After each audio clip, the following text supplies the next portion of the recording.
Have you ever wondered how America got into this foreclosure crisis, or why it's been so bad? Today, we are going to discuss how the problems with home loans in this country got as bad as they did. Hi, I'm Jim Keaveney of the Keaveney Legal Group.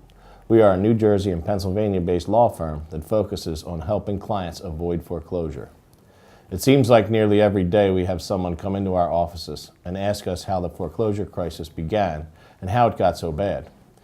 Join me today as we explore this interesting story together. First, America experienced what we call a housing bubble. A bubble occurs in the economy when market conditions create enormous demand. This leads to artificially inflated prices. In the case of the housing bubble, banks made it easier to obtain financing for home loans, causing a higher than normal demand for property. Builders began pumping huge numbers of fresh houses and condominiums onto the market, which, for a time, buyers snapped up as soon as they were available. This led to a sudden increase in the home prices as there was less housing on the market than the demand for it. Unfortunately, this sort of unrestrained growth can rarely last for an extended period of time. Eventually, the market became saturated and supply exceeded demand. As millions of new homes sat empty and unsold, banks began absorbing the cost of builders defaulting on their construction loans. This led to attempts to sell off the now bank-owned construction projects. To minimize losses, banks would drastically reduce the prices of these properties. This, in turn, caused a huge drop in the home values. Moreover, during the height of the housing boom, a great deal of creative financing was used to facilitate home purchases. These included adjustable rate mortgages, financing more than 100% of the value of the home, and so forth. While these seemed reasonable options at a time when housing was increasing and it priced at such a drastic rate, when the bubble burst and home values plummeted, it suddenly became nearly impossible to refinance or sell a property. This left millions of Americans with overpriced homes and mortgages they could no longer pay.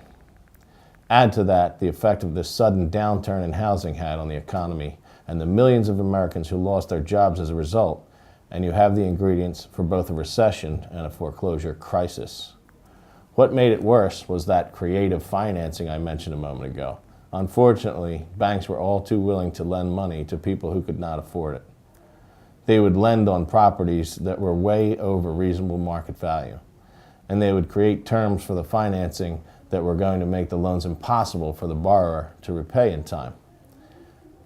Property values were going up, so people assumed everyone would be able to refinance their houses or sell them with little effort before the payments became unaffordable. Unfortunately, when the housing bubble burst, this became impossible, and everyone recognized the folly of the banks' overly liberal lending policies. To make matters worse, the banks began cutting corners. One of the best known is the so-called robo-signing fiasco. In this instance, loans were being approved, securitized, transferred, and recorded, all without having actual people reviewing them as required by law. The results were millions of errors, like improperly approved loans, loans assigned to more than one servicer, loans that were improperly recorded in the public records, violations of security laws, etc. Of course, the real victims of the foreclosure crisis have been us, the homeowners. As a result, at the Keaveney Legal Group, we help clients with their home loans and the fallout of the foreclosure crisis every day. We will be happy to discuss the circumstances of your situation with you to help you determine the best appropriate course of action for your loan and help you avoid foreclosure.